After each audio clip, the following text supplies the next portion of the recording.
কারো দরকার না হলে হঠাৎ কেউ যদি দরকার হয়ে যায়, সেটা আশীর্বাদ না, সেটা অনেক সময় সবচেয়ে বড় দুর্বলতা হয়ে দাঁড়ায়। দাম কত?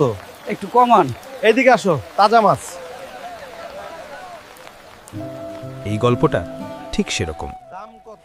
গ্রামে সবাই তাকে চিনত, কিন্তু কেউ তার খোঁজ নিত না। সে বাজারে গেলে কেউ জিজ্ঞেস করত না, এই কেমন আছিস? সে 2 দিন না গেলে কেউ বলতো না, আজ এলি না কেন? সে এতে অভ্যস্ত ছিল, কারণ ছোটবেলা থেকেই সে শিখে নিয়েছিল নিজের মতো থাকাই সবচেয়ে নিরাপদ। এক বিকেলে সে উঠোনে বসেছিল। বৃষ্টি একটু আগে থেমেছে, চারদিকে কাদা, ভেজা মাটির গন্ধ। হঠাৎ সে খেয়াল করল উঠোনের একপাশে কিছু নড়ছে। একটা পাখি, উড়তে পারছে না, ডানাটা একটু বেঁকে আছে। সে উঠে যায়নি, কারণ তার অভ্যেস ছিল যেখানে কেউ ডাকেনি সেখানে সে ঢুকে পড়ে না। পাখিটা কয়েকবার ডানা ঝাপটালো, পারল না। সে অনেকক্ষণ তাকিয়ে থাকে, তারপর উঠে গিয়ে একটা ভাঙা হাড়ি এনে পাখিটার পাশে উল্টে রেখে দেয়। খাবার দেয় না, ধরে না, শুধু যেন রোদ আর বৃষ্টি সরাসরি না লাগে।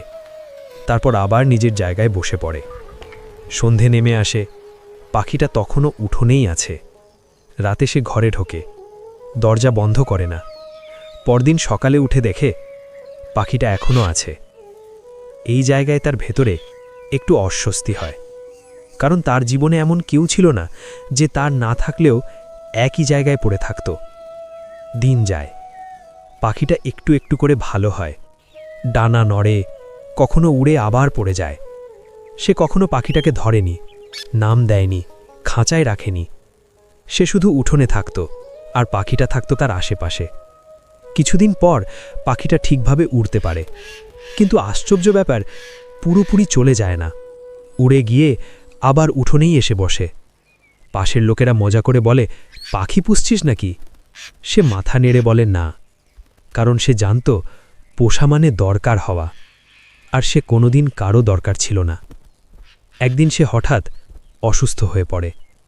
2 দিন উঠোনে আসে না। 3য় দিনে কষ্ট করে বাইরে আসে। উঠোন ফাঁকা, পাখিটা নেই। সে প্রথমে কিছু বলে না, খোঁজে না, ডাকে না, শুধু দাঁড়িয়ে থাকে। এই প্রথম সে বুঝতে পারে সে কারো জন্য অপেক্ষা করছে। এই অনুভূতিটা তার জন্য একদম নতুন। সেদিন সন্ধ্যায় সে নিজেকে জিজ্ঞেস করে, কারো দরকার না হলে কেউ যদি হঠাৎ দরকার হয়ে যায়, সেটা কি ঠিক হয়?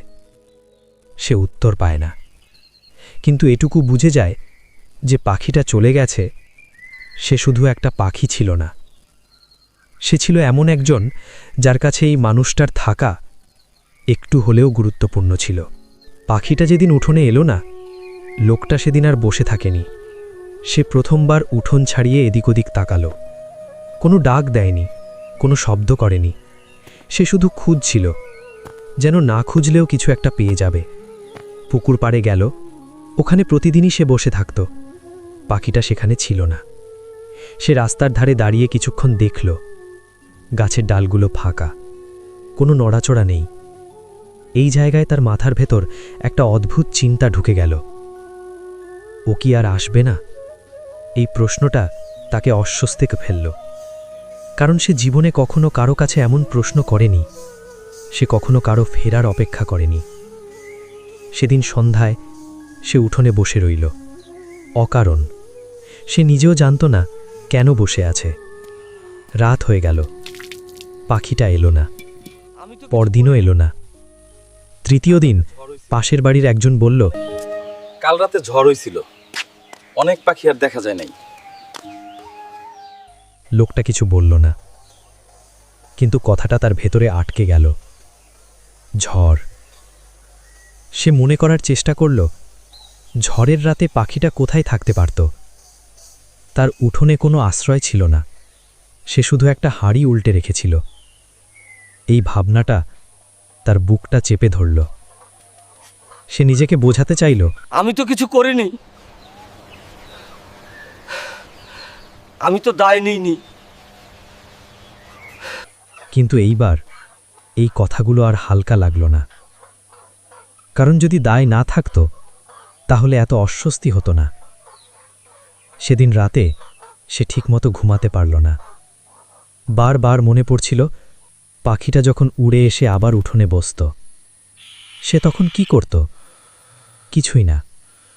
কিন্তু এখন সেই কিছুই না তার মাথার ভেতরে ভারী হয়ে ঘুরছে। পরের দিন সে পুকুর পাড়ে গিয়ে বসে। এই জায়গায় সে আগে চুপচাপ থাকত, আজ চুপচাপ থাকা আরাম দিচ্ছে না। সে নিজের সঙ্গে কথা বলে, আমি কি ওর জন্য কিছু করা উচিত ছিল? এই প্রশ্নের উত্তর সে জানে না, কারণ সে কখনো এই জায়গায় আসেনি। তার জীবনে কেউ আসেনি যার জন্য কিছু করা দরকার হয়।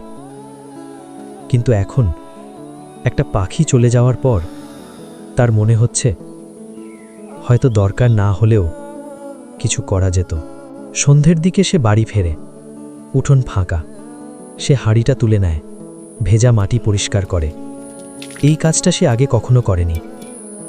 হঠাৎ তার মনে হয় যদি পাখিটা ফিরে আসে।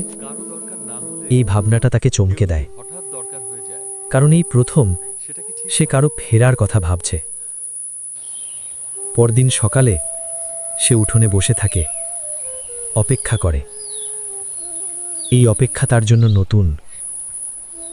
দিন যায়, পাখিটা আসে না, কিন্তু লোকটা বদলে যায়।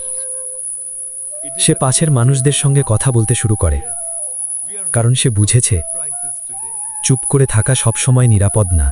পরের দিন উঠোনে আবার একটা পাখি নামে। এটা অন্য পাখি। লোকটা তাকায়। পাখিটা একটু দূরে দাঁড়িয়ে থাকে। লোকটা এবার চুপ করে থাকে না। সে ধীরে ধীরে উঠে পাশে রাখা বাক্সটার দিকে ইশারা করে। পাখিটা এগোয় না, কিন্তু উড়ে পালায়ও না। লোকটা বসে পড়ে। সে জানে এইবার সে কাউকে ধরে রাখবে না।